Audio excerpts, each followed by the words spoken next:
अपना वक्तव्य रखेंगी।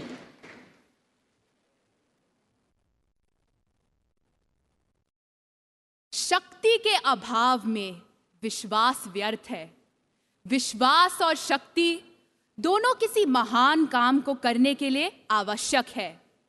देवियों और सज्जनों, इस प्रखर सोच को जीवन का दर्शन बनाने वाले आधुनिक भारत के निर्माता सरदार वल्लभ भाई पटेल आज भारत में ही नहीं, विश्व में लौह पुरुष के नाम से सुविख्यात हैं। उनकी यात्रा स्वतंत्रता पूर्व और स्वतंत्रता पश्चात काल में एक परिवर्तनकारी शक्ति थी, जिसने उस भारत को गहराई से आकार दिया जिसे हम आज जानते हैं।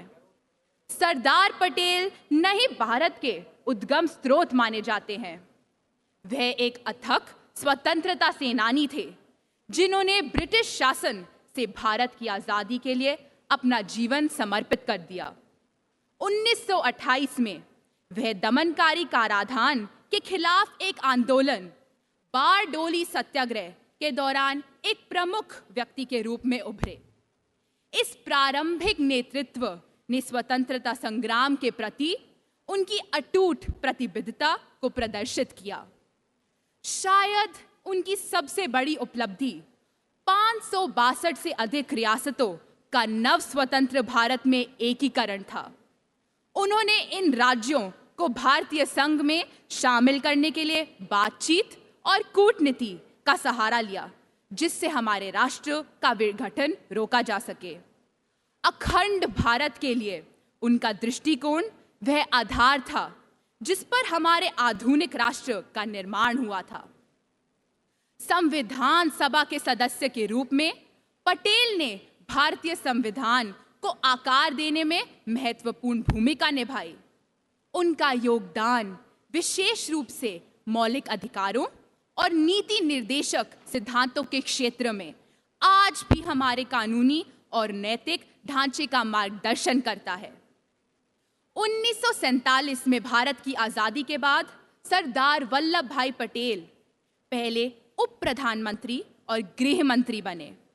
उन्हें नई रियासतों को एकीकृत करने और कानून एवं व्यवस्था बनाए रखने के महत्वपूर्ण कार्य का सामना करना पड़ा।